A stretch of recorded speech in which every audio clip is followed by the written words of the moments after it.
In today's video, we'll talk about Labour's devastating revelation that has the potential to destroy a significant portion of British culture. While reviewing all of the most recent headlines from across the nation, but first hit the like. Additionally, join our rapidly expanding community by subscribing to the channel. Just a brief note to let you know that we have brand new Make Britain Great Again t-shirts in stock. You can get them right now at british.com or by clicking the link in the description.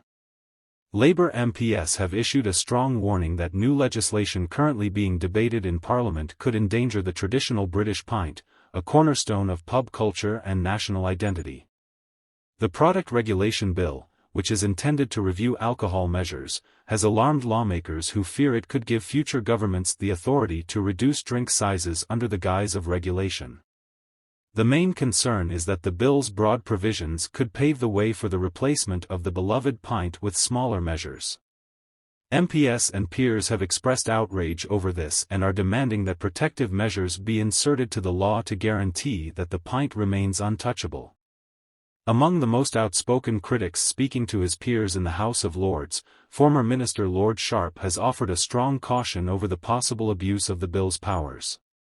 He emphasized the danger of the Secretary of State's position being determined by what he called a metric.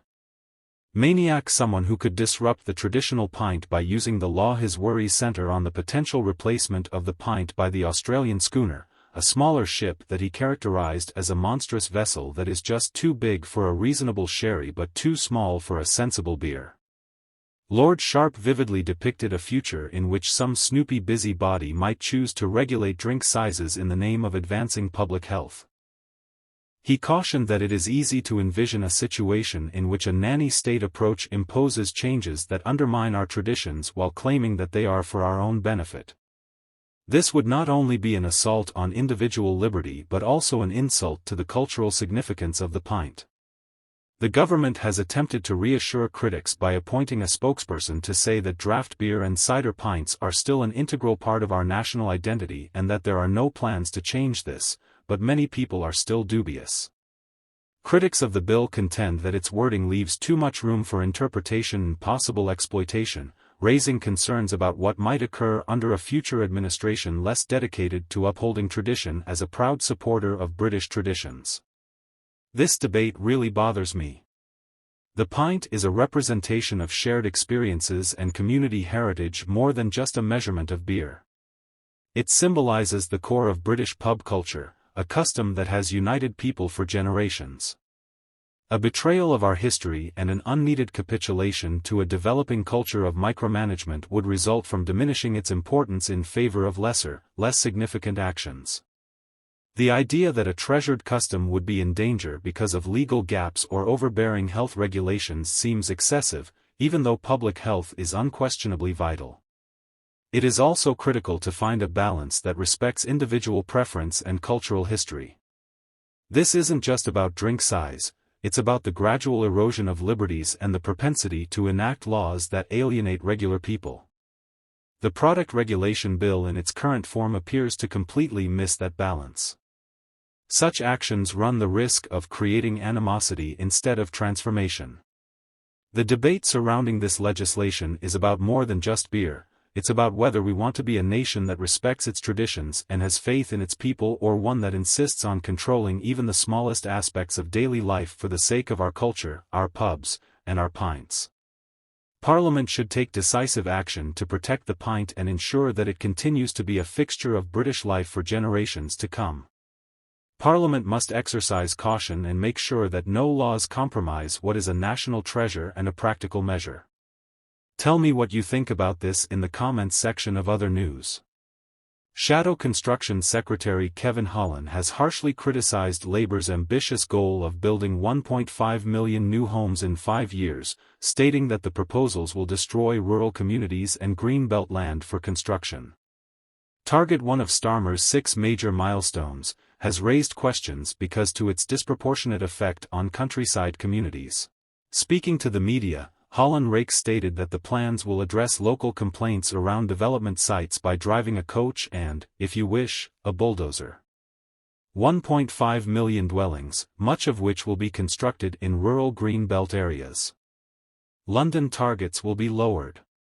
Targets in the majority of rural regions. Speaking to Stephen Dixon and Ellie Costello over breakfast, he added, "What you've seen Angela Rayner doing is cutting targets in London by about 20% and doubling targets in rural areas. The issue is that people's concerns will be completely swept aside by Angela Rayner in this mad dash to build more homes when we already have a lot of planning consents around the country. As a result, large rural areas across the country will be doubled. The redistricting of homes out of metropolitan centers and construction in greenbelt and rural areas, which isn't right, is an example of classic socialism in action. In some regions of the nation, such as Westland and Furness, for instance, the population has increased fivefold. Cumberland has increased fivefold.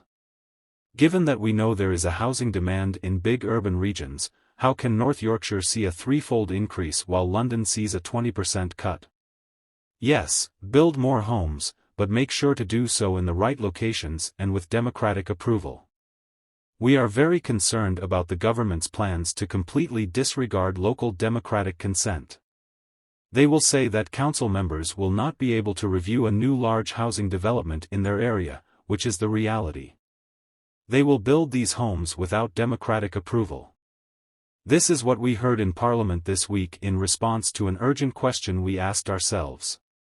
Yes, we are in favor of more housing, but make sure you have democratic consent for that housing. The contentious plans, which mark a substantial change in planning policy, include new required housing objectives and the possible development of GRE belt property. Hollenrack emphasized the projected housing distribution shows stark differences, with London facing lower quotas and rural areas seeing dramatically higher building ambitions. One of Hollenrack's main concerns is the decline of local democratic oversight in planning choices. The criticism follows Labour's commitment to prioritise builders above obstacles in what Starmer refers to as a revamp of a flawed planning system. One of Labour's proposed changes to the planning system is giving already developed brownfield areas priority for future construction. The Local Government Association has issued a warning, stating that more comprehensive measures must be implemented in tandem with planning reforms. Please share your thoughts about the topics we covered in today's video in the comments box below. If you haven't already, please like this video and subscribe to the channel for more British stuff. Thank you, and goodbye.